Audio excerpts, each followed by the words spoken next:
आशा करता हूं आप लोग बहुत अच्छे होंगे। मेरा नाम है सुनील। 6 अगस्त 2020 के हरियाणा करंट अफेयर इस वीडियो में हम लोग जानने वाले हैं। अगर आपने अभी तक स्टार आईक्यू चैनल को सब्सक्राइब नहीं किया है तो चैनल को सब्सक्राइब कर लीजिएगा और स्टार आईक्यू पीडीएफ के नाम से टेलीग्राम चैनल है, आप इसे ज्वाइन कर लीजिएगा फॉर लेक्चर्स की पीडीएफ के लिए। और स्टार आईक्यू क्विज के नाम से टेलीग्राम ग्रुप है, आप इसे भी ज्वाइन कर लीजिएगा। यहाँ पे क्विज होती है, इसी लेक्चर की शाम को 6 बजे आप क्विज लगा सकते हैं। कल मैंने आपसे क्वेश्चन पूछा था, उसका सही जवाब क्या रहेगा? हरियाणा वीर एवं शहीदी दिवस कब मनाया जाता है? तो हरियाणा वीर एवं शहीदी दिवस हर साल मनाया जाता है 23 सितंबर को। डी ऑप्शन जो है इस क्वेश्चन का हमारा वो बिल्कुल ठीक रहने वाला है। चलिएगा पढ़ते हैं। आज का क्वेश्चन क्या रहेगा? सबसे पहला कि दक्षिण हरियाणा में कितनी लागत से नया दूध संयंत्र खोला जाएगा? तो देखिएगा, आप सभी को इसका पता है कि हरियाणा दूध उत्पादन में दूसरे स्थान पे आता है, पहले नंबर पे पंजाब है। जबकि हरियाणा का ये उद्देश्य है या लक्ष्य है कि कैसे भी करके हरियाणा को पहले स्थान पे लाया जाए। तो इसी कड़ी के अंदर हरियाणा के अंदर एक नया जो है न्यू मिल्क प्लांट खोला जा रहा है और उसकी लागत है 19.55 करोड़, तकरीबन 19.5 करोड़ की लागत से जो है एक नया मिल्क प्लांट खोला जा रहा है और जिसकी जो कैपेसिटी है पर डे की वो 3 से 5 लाख लीटर दूध की है। और वो जो है हमारी राष्ट्रीय राजधानी यानी कि जो दिल्ली है उसको भी कवर करने वाला है। अच्छा जी, और 30 करोड़ रुपए की लागत से ये परियोजनाएं चलाई जा रही है। ये घोषणा की किसने है? हरियाणा के कृषि विभाग के जो एससीएस हैं संजीव कौशल, उन्होंने बताया है कि रोहतक में एक जो है वो टेट्रा पैक प्लांट भी स्थापित किया जाएगा, जहां पे आपके ये मिल्क पाउडर होता है ना, सूखा मिल्क पाउडर है, ऐसे पैक प्लांट भी जहां पे स्थापित किया जाएगा। और अगला क्वेश्चन हमारा क्या है कि हाल ही में किसने आबादी देह के साथ साथ राजस्व संपदा का भी ड्रोन सर्वे करने के आदेश दिए हैं? तो देखिएगा, इस क्वेश्चन का सही आंसर है दुष्यंत चौटाला। सी ऑप्शन सही है इस क्वेश्चन का हमारा। इसका मतलब क्या है ये समझना ज्यादा जरूरी है। आप लोगों को थोड़े दिन पहले मैंने क्वेश्चन पढ़ाया था कि हमारे जमीनों की जो है वो रजिस्ट्री के लिए एक ई रजिस्ट्री या सेंट्रलाइज्ड रजिस्ट्री का कंसेप्ट जो है हरियाणा में शुरू हो चुका है, जिसके तहत क्या है, अगर हम लोग अपनी रजिस्ट्री को या अपने कागजात को, अपनी जमीनों की फर्द वगैरह को एक तहसील के अंदर जो है जमा करवाते हैं तो फिर उसको हमें पूरे भारत में किसी भी तहसील में जाके देख सकते हैं। आपको शायद याद होगा कि ऐसा मैंने पढ़ाया था। अच्छा, ऐसा ही कुछ समझिएगा आप लोग कि डिप्टी सीएम दुष्यंत चौटाला ने जो है अपनी जमीन का मालिकाना हक के लिए ड्रोन के द्वारा सर्वे करवाया जाएगा ताकि लोगों को उनकी जमीन का मालिकाना हक मिल सके और उनका ऑनलाइन रिकॉर्ड भी मिल सके। ठीक है, कई लोग ऐसे कब्जा करवा के बैठे हैं जमीनों का, तो उसके लिए ही उन हर एक इंसान को उसका मालिकाना हक देने के लिए और उसी जमीन का ऑनलाइन रिकॉर्ड डालने के लिए ये सर्वे करवाया जाएगा। और महात्मा गांधी की जयंती 2 अक्टूबर तक जो है 242 गांव में जो है ये सर्वे पूरा हो जाएगा लगभग। और इसी दिन जो है हमारे प्रधानमंत्री नरेंद्र मोदी जो है वो जिले के एक गांव को लाल डोरा मुक्त करने की घोषणा करके डीड टाइटल वितरित करने वाले हैं। 11 गांव यानी कि कुल 242 गांवों को 2 अक्टूबर तक लाल डोरा मुक्त किए जाने का लक्ष्य है। ठीक है, इतनी बात आपको याद रखनी है। अगला क्वेश्चन हमारा है कि हरियाणा के किस जिले में एआरटी सेंटर स्थापित किया जाएगा? तो हरियाणा के हिसार जिले के अंदर जो है वो एआरटी सेंटर स्थापित किया जाएगा। ए ऑप्शन सही है इस क्वेश्चन का। ये क्वेश्चन इंपॉर्टेंट भी है अपने आप में। अब ये एआरटी का मतलब क्या होता है? Anti retroviral therapy. एचआईवी जो पेशेंट होते हैं उनके लिए ये सुविधा दी जाती है और इस सेंटर का नोडल ऑफिसर जो है डॉक्टर सुशील गर्ग को बनाया गया है। और आपको ये पता होना जरूरी है कि हिसार जिले के अंदर तकरीबन 1800 एचआईवी रोगी है। अब ऐसा मत समझिएगा कि कोरोना वायरस आया है तो इसका मतलब बाकी बीमारियां छुट्टियों पे गई है, ऐसा नहीं है। बाकी बीमारियां भी है पॉसिबल, अभी भी है ये। और एचआईवी का अगर फुल फॉर्म हमसे पूछें आप तो एचआईवी का फुल फॉर्म है ह्यूमन इम्यूनो डेफिशिएंसी वायरस।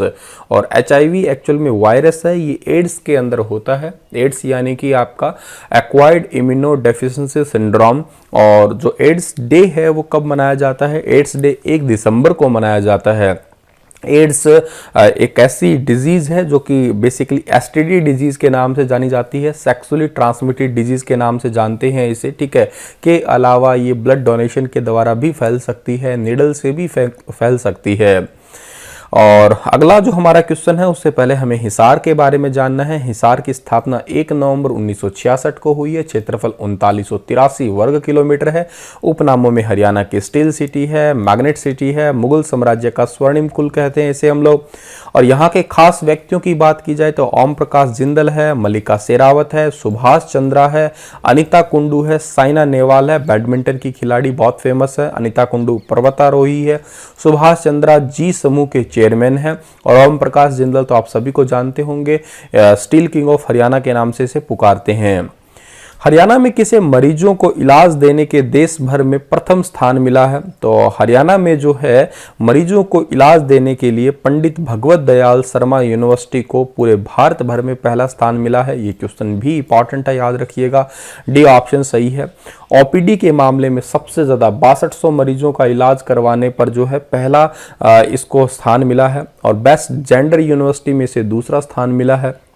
और एमडी यानी कि डॉक्टर ऑफ मेडिसिन और एमएस यानी कि मास्टर ऑफ साइंस चिकित्सक द्वारा जो है ये ओपीडी की गई है। और इसी के मामले में जो है एक राष्ट्रीय स्तर पे या नेशनल लेवल पे एक मैगजीन प्रकाशित हुई है। और उस मैगजीन में जो है ये पता लगा है कि ये सबसे ज़्यादा इलाज करने वाला पूरे भारत का ये संस्थान है या एक इंस्टीट्यूट है या यूं कहिएगा एक मेडिकल कॉलेज है। यहाँ की स्थापना कब हुई थी? 2007 की हुई थी। यहाँ के वीसी का नाम क्या है? डॉक्टर ओपी कालरा है। ये रोहतक में पड़ता है। रोहतक की स्थापना 1 नवंबर 1966 को हुई है। क्षेत्रफल 1745 वर्ग किलोमीटर है। विधानसभा क्षेत्रों में रोहतक, कलानौर, महम और गढ़ी सांपला का नाम आता है। हरियाणा की शुगर सिटी भी कहते हैं, हरियाणा की फिल्म सिटी भी कहते हैं और एजुकेशन हब के नाम से भी पुकारते हैं। अमूल डेयरी उत्पाद उद्योग फेमस है। एशियन पेंट उद्योग फेमस है। चीनी उद्योग महम भी फेमस है।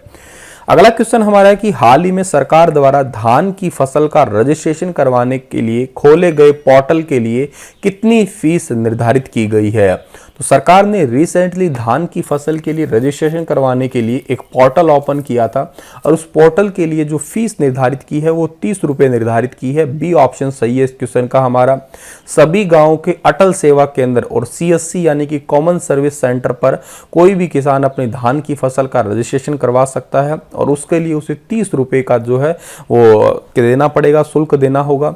और भारतीय किसान यूनियन ने यह भी बताया कि क्रेडिट कार्ड जिस नाम से बना हुआ है उसी नाम से धान का जो है वो रजिस्ट्रेशन करवाया जाए ताकि जो है अपने खाते के अंदर उनकी सही टाइप की जानकारी जो है दी जा सके और कोई भी प्रकार की फसल बेचने में आगे फ्यूचर में दिक्कत ना आए। हरियाणा में किसकी गाइडलाइंस के तहत स्वतंत्रता समारोह मनाया जाएगा? तो हरियाणा के अंदर केंद्र सरकार की गाइडलाइंस के तहत ही जो है वो स्वतंत्रता समारोह मनाया जाएगा।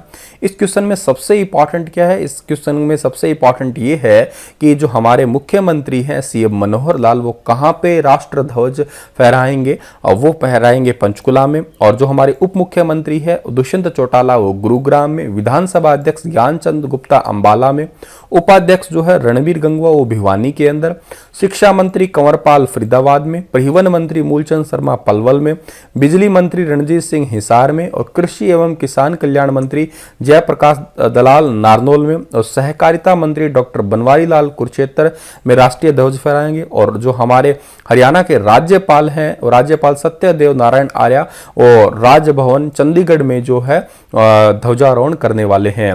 ये क्वेश्चन जो आपके मुख्यमंत्री हैं ये वाला इंपॉर्टेंट है, थोड़ा सा पक्का याद कर लेना इसे। अध्यापकों को उच्च स्कूल मुख्य अध्यापक बनाया गया है। तो अभी हाल ही में रिसेंटली एक प्रमोशन की लिस्ट जारी की गई है जिसके अंदर जो स्कूल हेडमास्टर हैं उनको प्रमोट कर दिया गया हाई स्कूल हेडमास्टर के अंदर, ठीक है। और वो 298 को प्रमोट किया गया है। सी ऑप्शन सही है इस क्वेश्चन का हमारा। रिसेंटली जो पुलिस निरीक्षक होते हैं, टीजीटी होते हैं और के अलावा जो स्कूल हेडमास्टर हैं उन सभी को जो है वो प्रमोट किया गया है जिसके अंदर 298 स्कूल हेडमास्टर को हाई स्कूल हेडमास्टर जो है उसके रूप में प्रमोट किया गया है। सी ऑप्शन सही है इस क्वेश्चन का हमारा। और अगला क्वेश्चन हमारा है कि हरियाणा में कब से कब तक डिटेल्ड सीरो सर्वे करवाया जाएगा?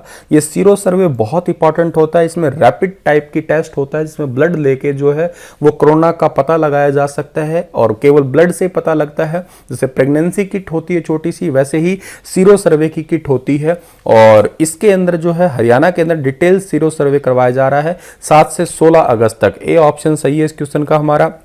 ज़्यादातर कोरोना जो है वो कहाँ पे है, गुरुग्राम में, फरीदाबाद में, सोनीपत में है। और इन्हीं के अंदर जो है डिटेल सीरो सर्वे होगा। डिटेल सीरो सर्वे का सीधा सा मतलब है कि घर घर जाके जो है वो हर किसी का मतलब ब्लड लेके, ब्लड देखो ऐसा नहीं है कि सिरिंज भर के लेना होगा, हल्का सा जैसे हम लोग लाइसेंस बनवाने जाते हैं तो थोड़ा सा 2 या 3 बूंद लेके उसी से ही ये सीरो सर्वे होने वाला है। पानीपत, अंबाला, पंचकुला में भी कोरोना के आंकड़े बहुत तेजी से बढ़ रहे हैं। इस वजह से जो है 7 अगस्त से लेकर 16 अगस्त तक स्वास्थ्य विभाग ने जो है ये निर्णय लिया है कि डिटेल सीरो सर्वे करवाया जा सके। और प्रदेश के अंदर टेस्टिंग जो है वो तकरीबन अब कितनी हो रही है, 15,117 के आसपास आंकड़े पहुंच चुके हैं हरियाणा के अंदर। देखिएगा मार्च में ये बहुत कम थी, अप्रैल में बढ़ के ये लगभग 900 के आसपास हुई, मई में बढ़ के ये 3,000 के आसपास हुई, जून में 5,000 के आसपास, जुलाई के अंदर जो है 11,500 के आसपास, और अब जो है तकरीबन 15,000 प्लस जा चुका है आंकड़ा। अगला क्वेश्चन हमारा है कि हाल ही में किस नगर निगम द्वारा ऑनलाइन शिकायत केंद्र बनाया गया है। तो ऑनलाइन शिकायत केंद्र बनाया गया है हिसार के अंदर। ए ऑप्शन सही है इस क्वेश्चन का हमारा। इसके लिए एक व्हाट्सएप नंबर जारी किया जाएगा, ठीक है, जिसके तहत शहरवासी घर बैठे जो है अपनी शिकायत दर्ज करवा सकते हैं। इसे ही ऑनलाइन शिकायत केंद्र कहा गया है। मोबाइल व्हाट्सएप नंबर से कॉलिंग सुविधा नहीं दी गई है, केवल और केवल जो है टेक्स्ट मैसेज के तहत ही लिखित में ही अपनी शिकायत दर्ज करवा सकते हैं। लेकिन ये व्हाट्सएप नंबर जो है 24 घंटे के अंदर ही जो है एक्टिवेट हो जाएगा, जिसपे सुनवाई भी की जाएगी उस जो भी शिकायत होगी उस पे। हिसार के बारे में तो हम पहले ही पढ़ चुके हैं।